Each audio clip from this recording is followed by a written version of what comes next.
Hello, everyone.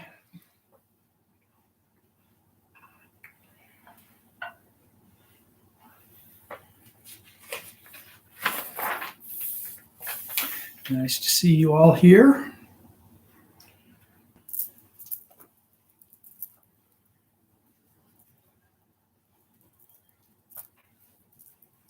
Begin with the verse of the Kesa.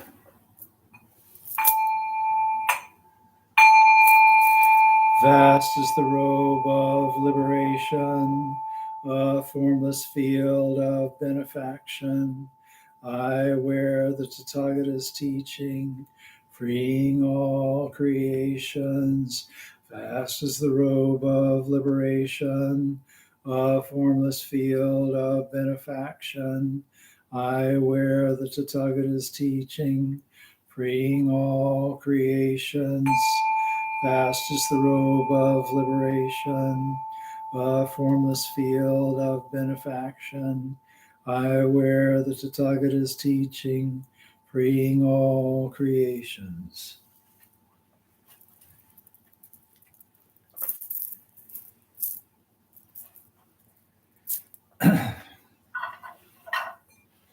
Kata of Atonement. All evil karma ever committed by me since of old, on account of my beginningless greed, anger, and ignorance, born of my body, mouth, and thought, now I atone for it all. All evil karma ever committed by me since of old, on account of my beginningless greed, anger, and ignorance, born of my body, mouth, and thought, now I atone for it all.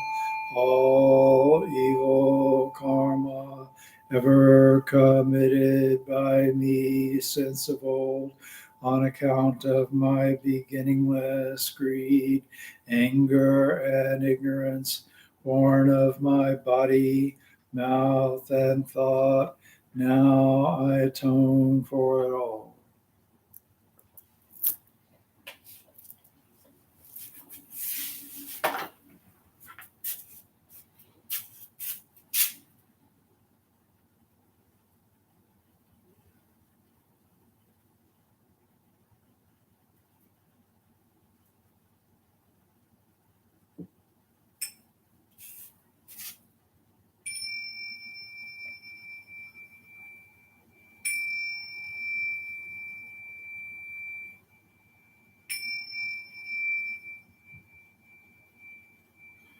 Fragrance of this incense invites the awakened mind to be present with us now. The fragrance of this incense fills our room, protects and guards our minds from wrong thinking. Fragrance of this incense unites us with precepts, concentration, and insight. We offer it for all beings.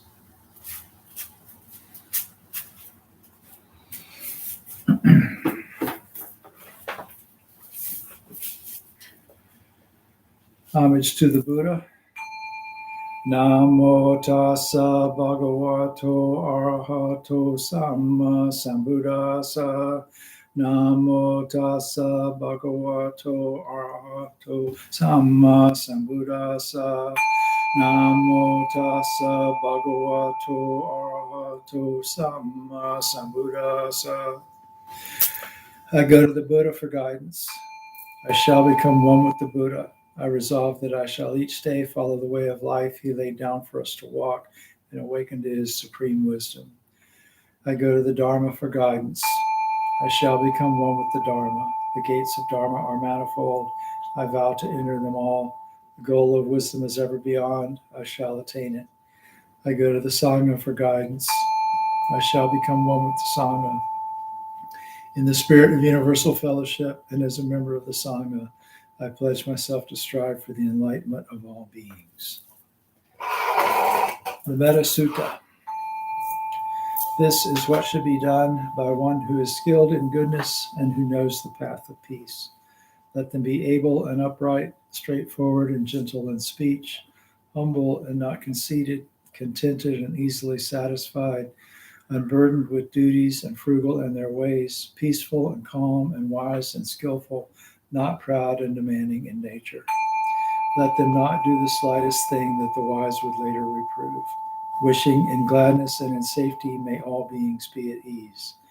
Whatever living beings there may be, whether they are weak or strong, omitting none, the great or the mighty, medium, short, or small, the seen and the unseen, those living near and far away, those born and to be born, may all beings be at ease. Let none deceive another or despise any being in any state. Let none through anger or ill will wish harm upon another. Even as a mother protects with her life her child, her only child, so with a boundless heart should one cherish all living beings, radiating kindness over the entire world, spreading upward to the skies and downward to the depths, outward and unbounded, freed from hatred and ill will, whether standing or walking, sitting or lying down, free from drowsiness. One should sustain this recollection. This is said to be the sublime abiding. By not holding to fixed views, the pure-hearted one, having clarity of vision, being freed from all sense desires, is not born again into the world of suffering. May I be happy and well. May no harm come to me. May I learn compassion. May all my friends, family, and those I love be happy and well. May no harm come to them. May they learn compassion. May all those troubled in body, mind, and spirit be happy and well. May no harm come to them. May they learn compassion. May all those who have hurt me in body, mind, and spirit be happy and well. May no harm come to them. May they learn compassion. May all those who I have hurt in body, mind, and spirit be happy and well. May no harm come to them. May they learn compassion. May all my enemies be happy and well. May no harm come to them. May they learn compassion. May all living beings be happy and well. May no harm come to them. May they learn compassion.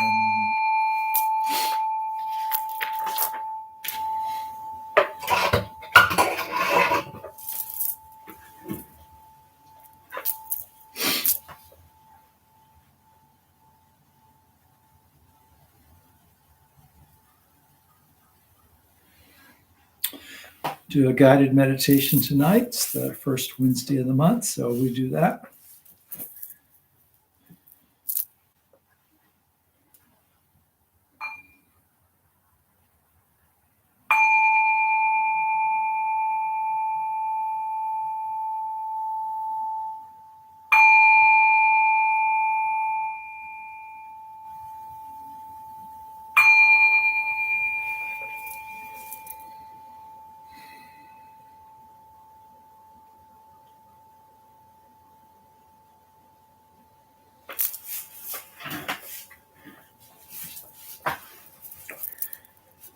Take a few deep breaths, long breaths in, long breaths out.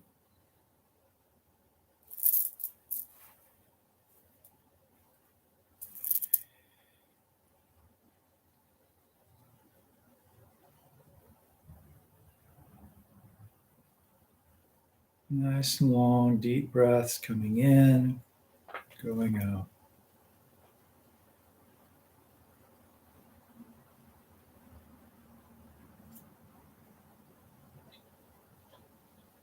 And feel how it feels in your body to breathe this way.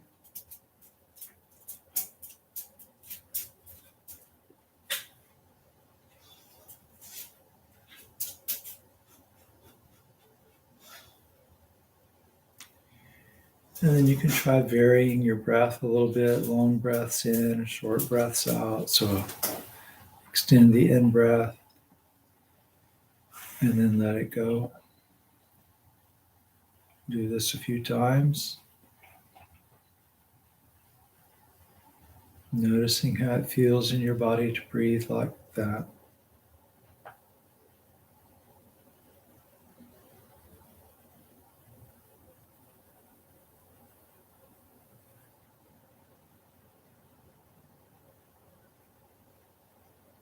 And you can try short breath in and extend the out breath.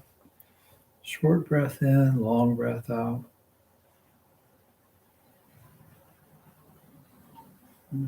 Feel that in your body.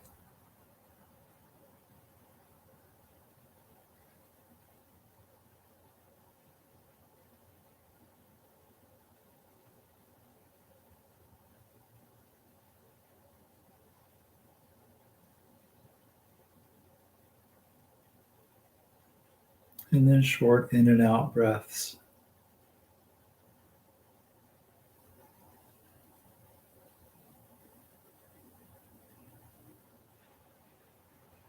And just let your breath settle into whatever feels good to you.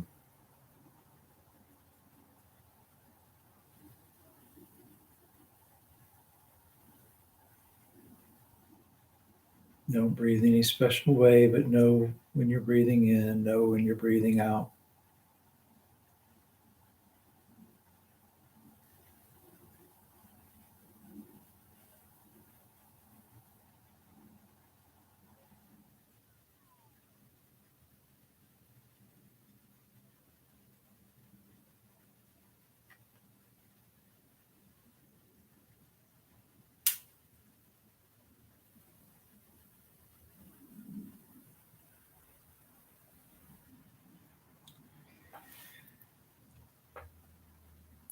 And rest your attention on your breath at the tip of your nose.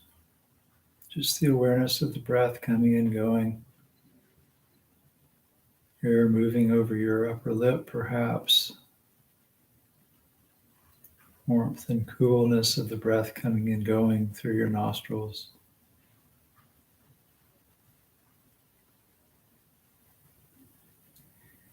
And begin to note your breath in, out, or Budo.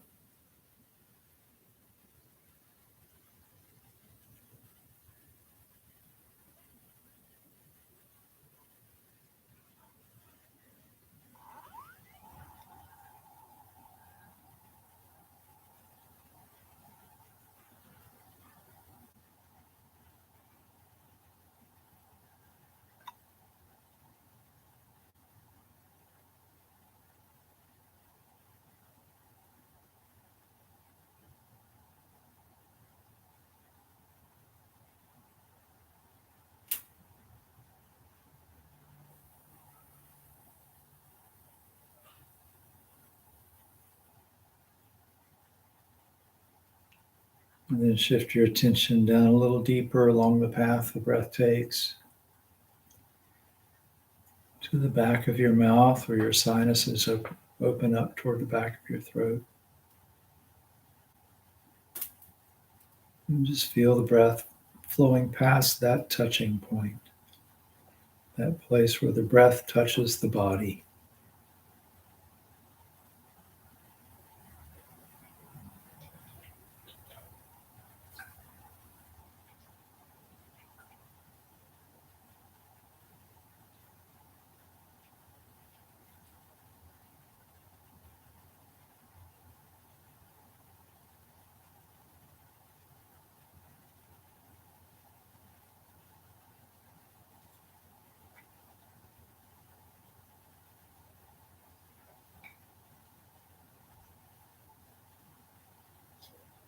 And then a little deeper down to the base of your throat.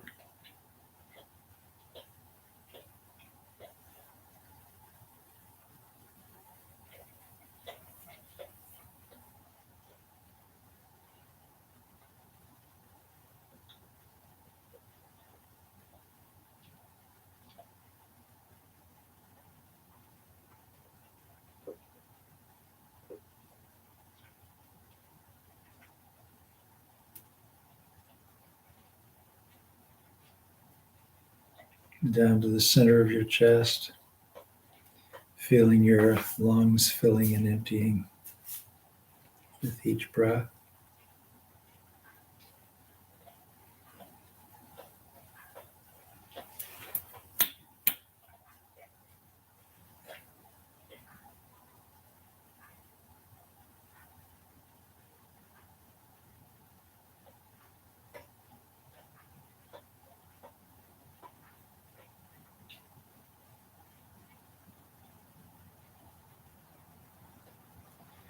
down to your belly, rising and falling.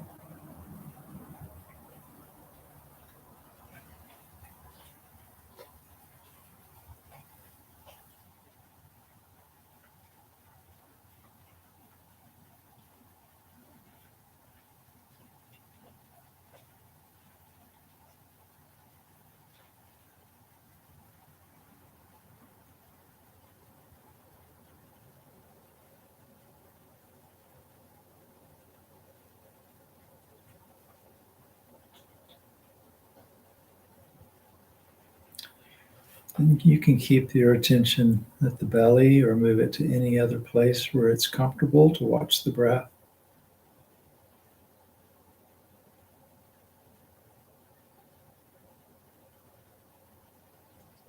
And just rest your awareness there for a few minutes, noting the in-breath as in or good, the out-breath as out or go.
Notice if the attention wanders away from the breath, just calmly bring it back. This might happen again and again. That's okay. Just calmly release the thought, whatever preoccupation, and return to the breath. If the mind is very restless, you can change to counting your breaths. Breathe in. As you exhale, extend the out breath and count 1,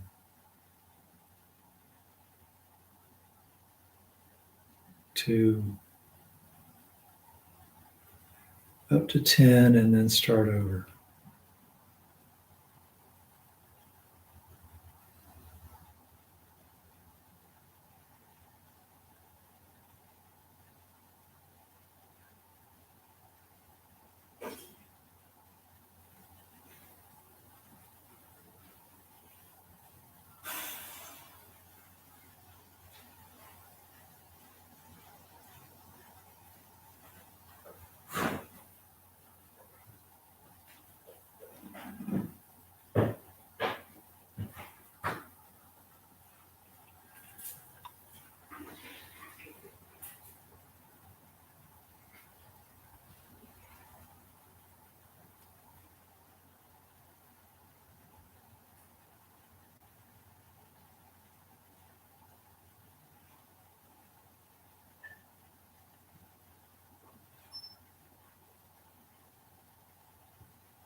Whatever comes into awareness,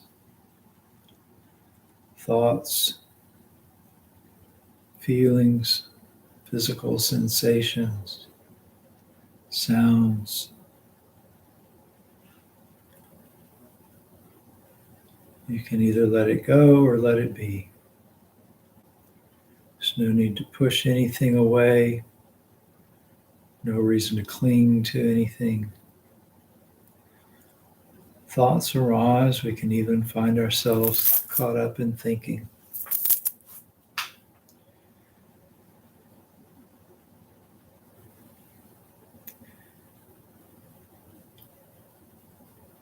You can just let them go, let them pass. When you notice that you've been lost in thought, take a couple of deep breaths.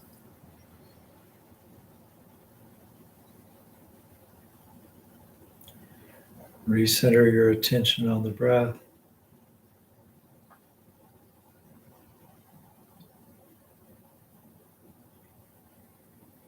Just go back to your meditation.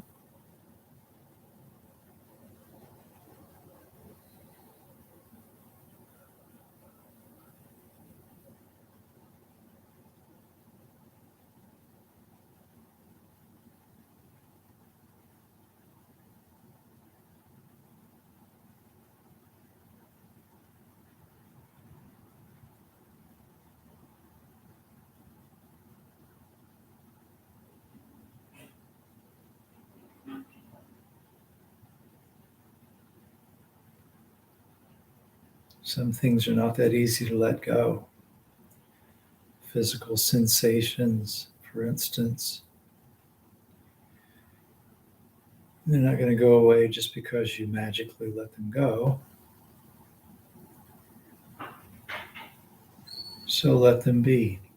Just accept them without identifying with them. Tightness, tension,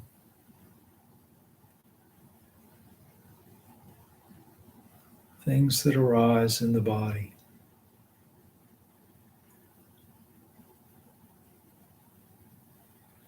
We don't have to call it pain. We don't have to think of it as mine. It's just a phenomenon that exists.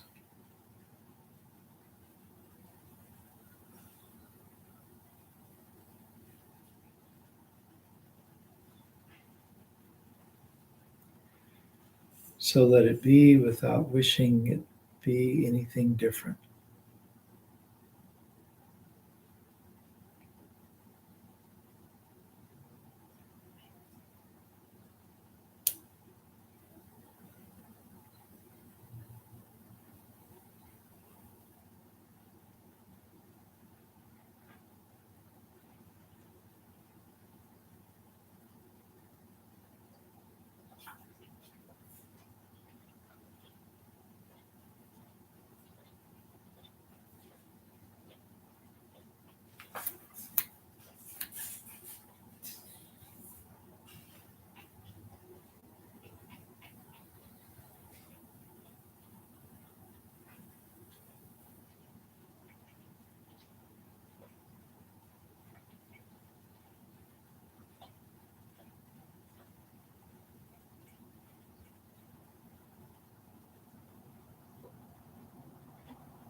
At some point, you might start to become more aware of your body while you're breathing in a comfortable way. You might have a blissful feeling arise, a feeling of pleasure arise. And you can let that feeling expand through your body. Just imagine it radiating out from wherever your attention is on the breath. Feel your body all the way out to the skin.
The bell will ring twice to end the meditation. I encourage you, when it rings the first time, to bring your hands together in front of your heart in Gasho.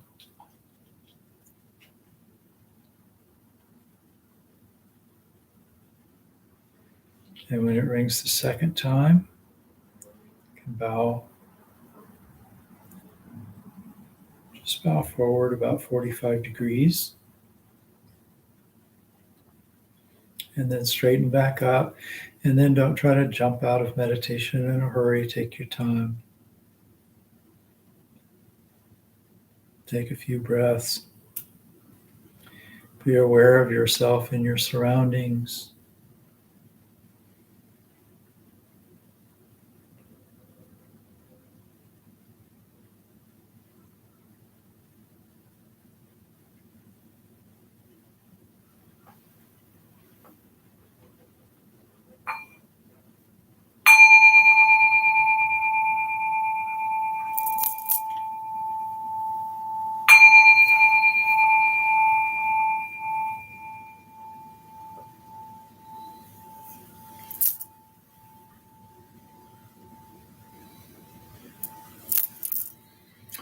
Buddha nature pervades the whole universe, existing right here now, and offering flowers, candles, and incense, hearing the Dharma and training the mind. Great merit is attained. We dedicate this merit to the great Master Shakyamuni Buddha, the all-pervading and everlasting three treasures, to the 16 guardians and all protectors of the Dharma and their relations throughout space and time, to all ancestors of this Sangha and all beings in the Dharma world. May penetrating light dispel the darkness of ignorance. Let all karma be resolved and the mind flower bloom in eternal spring. May the Dharma body maintain strength and health, and years of life be lengthened for all teachers of this Sangha. May their vows be fully realized, and may they live in perfect peace with Buddha Dharma. We pray for those suffering from violence and those who grieve for them, for those living in oppression, for all who are imprisoned who should be free, for all refugees from violence, hunger, and catastrophe, man-made or natural. We pray for the health and well-being of those suffering from diseases of body, mind, or spirit, all those working toward the healing of those afflictions. May they be serene through all their troubles, and may we realize the enlightened way together. Sabe sata sadahantu avera sukajivino katang punya phalang maihang sabe bagi bhavantu te. May all beings always live happily, free from animosity. May all share in the blessings that spring from the good we have done.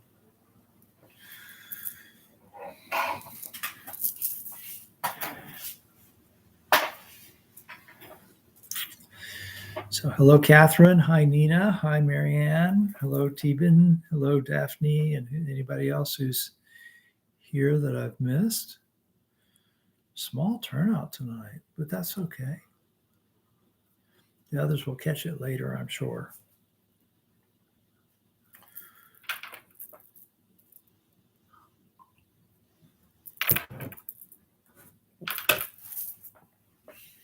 Notice over my shoulder there's a big bromeliad. A friend of mine gave me a bunch of bromeliads, I guess, maybe this time last year.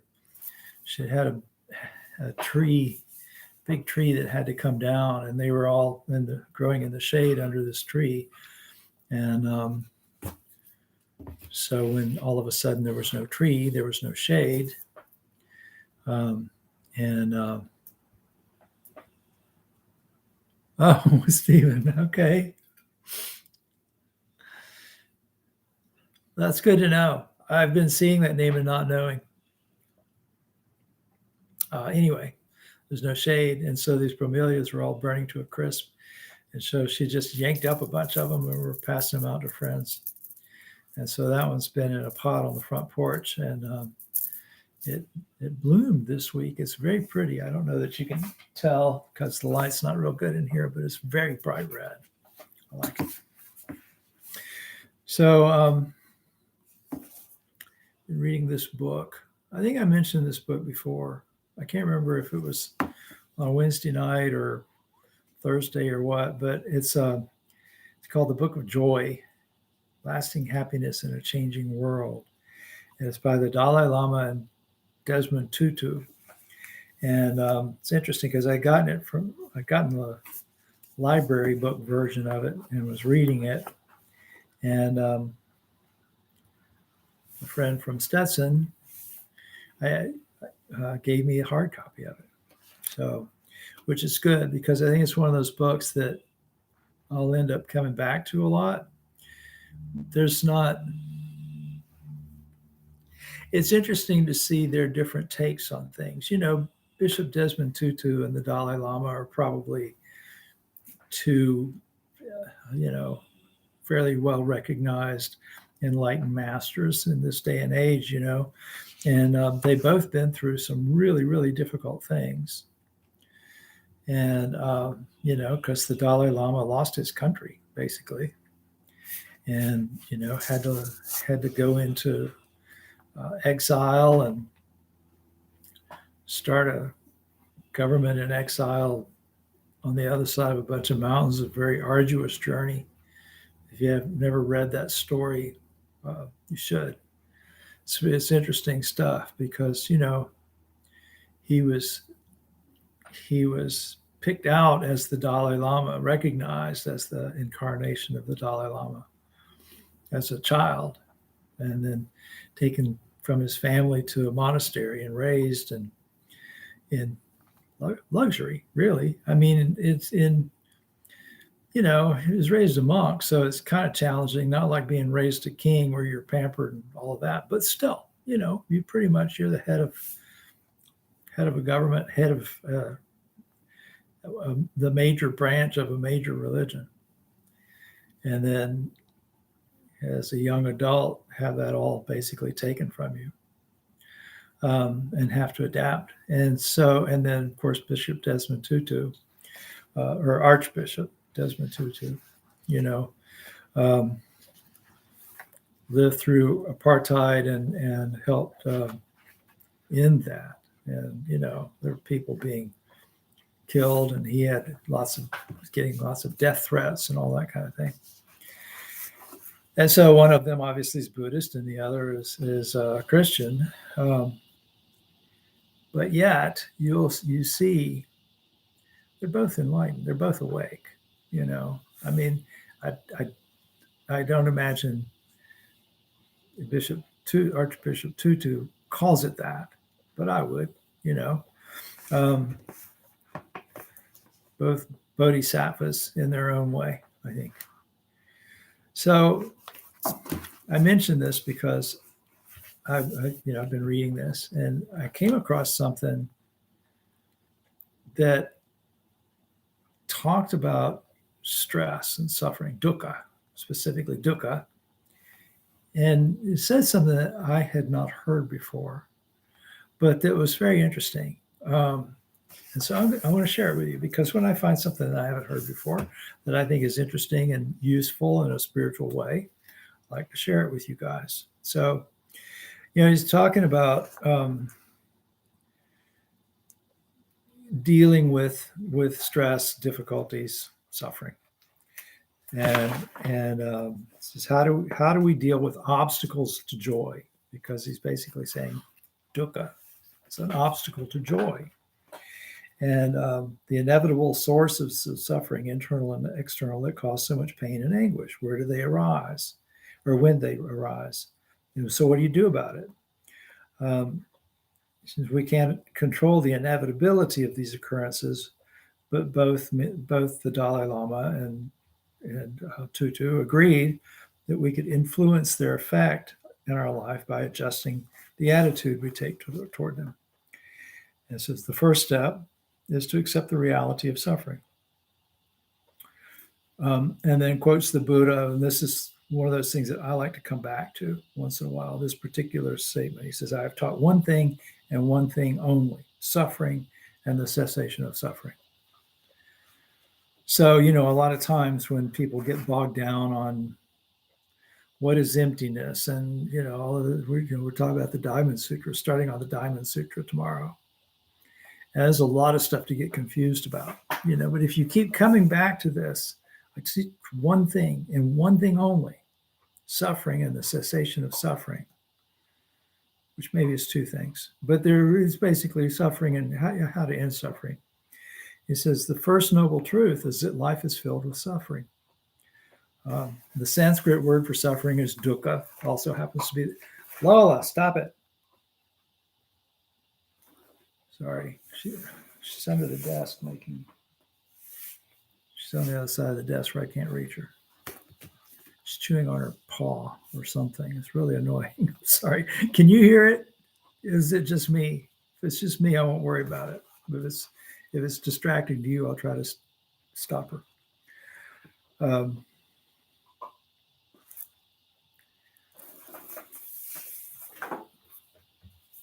Stop. Come here. Come here. Come here. Come here. Come here. Can't you just stop chewing on your claws? Come here. Come here. Lola. Come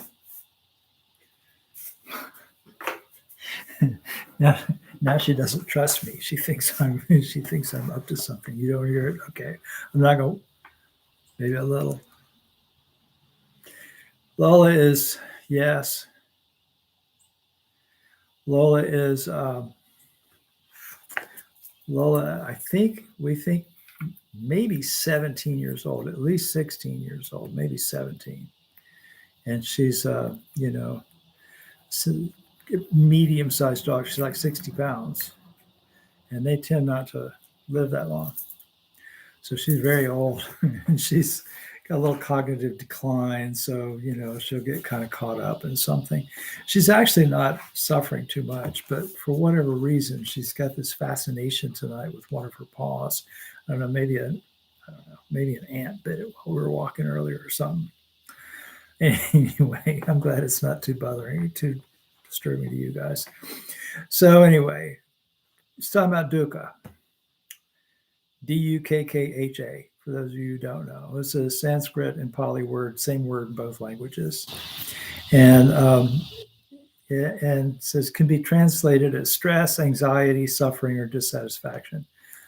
That's an okay way of talking about it. It's not, by the way, this is the writer writing. It's not the Dalai Lama talking. It's the guy who interviewed them and put this together, explaining this. Dukkha is basically all forms of anything that could be considered stress, suffering, dissatisfaction, disappointment, all those things, specifically that arise as a result of inconstancy. So all compounded things, everything that's made up of other things is subject to change and therefore stressful. So sooner or later, it's going to let you down somehow. It says dukkha can be, so it's often described as the mental and physical suffering that occurs in life, illness, and aging. So yes, Lola is aging, just as we all are, and therefore there's some suffering involved in that. Also described as the stress and anxiety that arise from the attempt to control what is fundamentally impermanent and unable to be controlled. And yeah, I agree with that. We try to control the moment, which results in our feeling that what is happening should not be happening. So when we expect that something that's inconstant that's compounded, that's made up of other things and unstable, is somehow going to magically, because we want it to, be stable and predictable and controllable. That is inherently stressful in some way, to some degree, depending on what we're dealing with. So much of what causes heartache is our wanting things to be different than they are. And so the Dalai Lama is now saying, he says, I think in many cases you develop some sort of unhappiness, some discontent, which leads to frustration and anger, or any number of other emotions. While stress and frustration might sound like superficial problems, the Buddha identified them as the core of so much of our unnecessary or created suffering. Says, I was reminded of what the Dalai Lama had said on our first day. We cannot end natural disasters or the suffering they cause, but so much of the rest of our suffering we can. So this is actually maybe making this a little more humanistic than the Dalai Lama would have put it, for the purposes of talking to probably predominantly Western audiences. But, as the Buddha described this, yes, the way our mind engages with things and expects things to be constant when they're not constant is a source of a great deal of day-to-day stress. It is also, by the way, the source of the suffering that keeps coming back, that keeps bringing us back to birth again and again. But that's a whole other talk. So we'll talk about that another day. But anyways, this is the part that I found particularly interesting. Dukkha is the opposite of sukha, which means happiness, ease, or comfort. Both words are said to have originated from the ancient Aryans who brought the Sanskrit language to India. These Aryans were a nomadic people who traveled by horse or ox-drawn carts, and the words literally mean having a bad or good axle. That's the part I hadn't heard before. Dukkha apparently originally meant you got an axle that's not too good. And sukha means you've got an axle that's pretty good. So a bumpy ride is dukkha, or a smooth ride is sukha. Not a bad metaphor for life. What is suffering but a bumpy ride? Every life is rutted, and no one can avoid some inevitable bumps. But so much is determined by our own perception of the ride. Our mind is the axle that often determines whether we experience the ride as bumpy or smooth. So that axle thing was new to me. Not a Sanskrit scholar. And, I don't know to what extent you can rely on Douglas Adams's Sanskrit scholarship, but he sounds like he knows what he's talking about. And that's a very interesting thing, that if you're riding in on an axle that's not real good and you get a bumpy ride, or riding on an axle that's real good and you get a smooth ride, dukkha versus sukha. I think that's kind of cool. So there is, it reminded me very much of something that's in a book that I think maybe one or two of you have read. I'm not sure. I've talked about it a little bit before. It's by a guy named Kenneth Tanaka, who's a friend of Koyoko Bose's, one of my teachers. And, I've corresponded with the guy. We share an interest in the intersection between Buddhism and rational motive behavior therapy. And he has a book called Ocean, and he talks about the four seals of the Dharma. And the four seals of the Dharma are dukkha, anatta, anicca, and I got this backwards. Dukkha, anicca, anatta, and nibbana, or nirvana, if you're speaking in Sanskrit. So, which means dukkha, the truth of suffering, the truth of stress. Anicca, impermanence. Like I said, all compounded things are subject to change. Therefore, everything is impermanent. Therefore, everything is, back to dukkha, stressful. And anatta, not self. It's not all about me.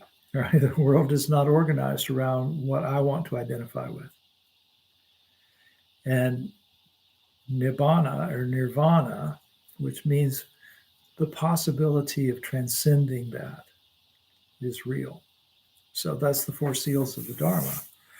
So to make them easier to remember, and I know I've said this on talks on YouTube before, so if you've heard this before, I'm sorry to repeat myself, but life is big, B-I-I-G. Life is a bumpy road. Dukkha is bumpy, right? Life is impermanent. Life is interdependent, because when it's not self, it's connected to everything. It is everything. It's not connected to everything. It is everything. Interdependent and good. B-I-I-G. Bumpy. Impermanent, interdependent, and good. So maybe that will be useful to you as you're looking at, these teachings on stress and suffering. But there's something that I wanted to talk about that I think is maybe also very important to know. They're talking here about how our stress, our suffering, or at least much of it, is a result. It's not all in the mind, but how much of it we experience is a result of how our mind engages with it. This doesn't mean that bad things don't happen. It doesn't mean that things that happen are only good or bad based on the way we interpret them. I mean, it sort of does, but on some sort of like relativistic, big view of things level, yeah, maybe nothing's good, maybe nothing's bad, absolutely. But there are certainly things that within the context of my life, within the context of your life, within the context of this reality, are legitimately, damned unpleasant and unwanted. And there's nothing wrong with recognizing that. You don't have to be okay with bad things happening. But where the mind comes in with that is partly how much suffering am I going to experience over the long term, not necessarily over the short term so much.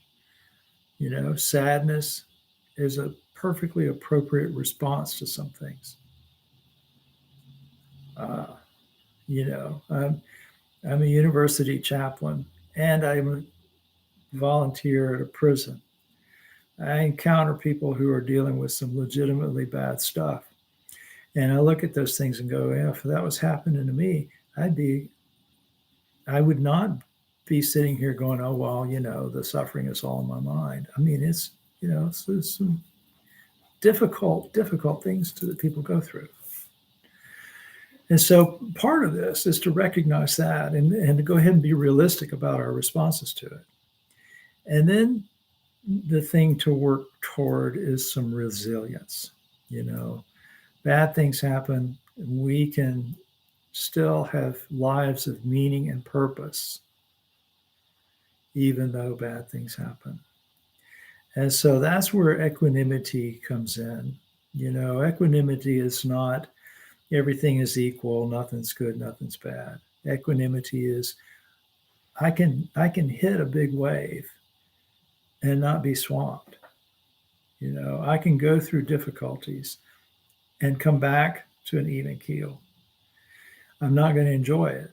I'm not going to like it, but I can come back to normal. And the better I take care of my mind, the quicker I can return to I won't even say normal. What's normal? I don't know what normal is. I mean, we talk about people will say, oh man, I'll be glad when COVID's over and we get back to normal. Normal might be a completely different circumstance when we get through with this. We might never get through with this. I mean, completely. Who knows? Maybe that's the new normal. So we're going to be dealing with things like this for a long time, and very long time. But we don't have to let it completely sink our ship. we can ride the difficulties and maintain a sense of balance, spiritual balance with what's going on. And I think that's the important thing that comes out of recognizing the inevitability of dukkha, is that, we can, everything that arises can be, a part of our practice. We don't have to feel good all the time to be good people. We don't have to have bliss all the time to have a joyful life. A joyful life doesn't necessarily mean we walk around feeling pleasure 24/7.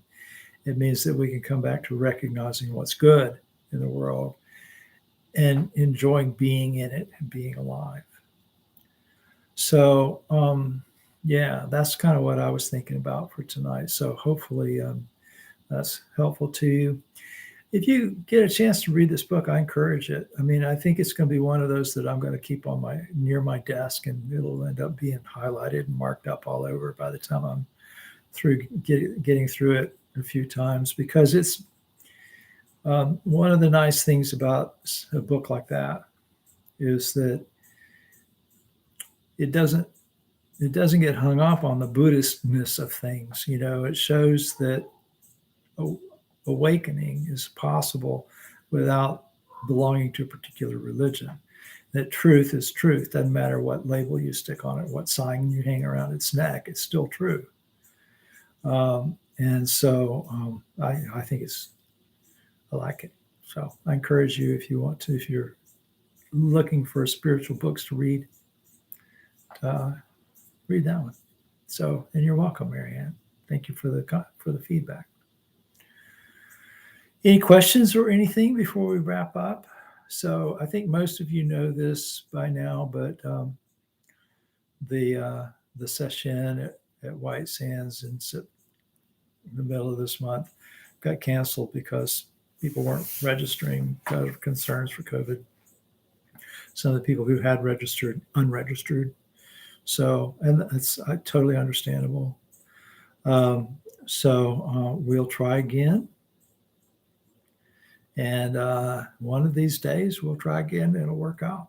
So I'm missing it myself. So I'm looking forward to when it works. So anyway. Yeah, you wouldn't want to just feel good all the time. And new normal. I don't know that anything's ever normal, really. I mean, normal is bumpy, right? Nothing's ever smooth for all that long. Even axles wear out, and they become not so good axles. But, part of being human is, a good maxim to work with is one that I got from Greg Creech, which is examine life outside the boundaries of your suffering. Examine life outside the boundaries of your suffering. So I'm suffering. What's outside that? What else is going on? And that's a good way of looking at that. And of course, it depends on what's happening. I know some people right now who are dealing with some, deaths of family members and things like that. And that's very hard, and you if you know someone who's like that, you don't tell them, well, look, go focus on that, focus on the good stuff, because it's not time for that yet. You got to get through what you got to get through. But this will evolve. I won't say, when we're talking about COVID and things like that, I'm not going to say that it'll pass. It'll change, it'll change into something else. So anyway, yes, Stephen, the new normal will be something different than the old normal. So anyway, so thank you all for being here. I appreciate your time and attention, and I will see you tomorrow night if you come to the Zoom calls, or I'll see you at White Sands on Sunday, or I'll see you here next Wednesday. Have a good evening.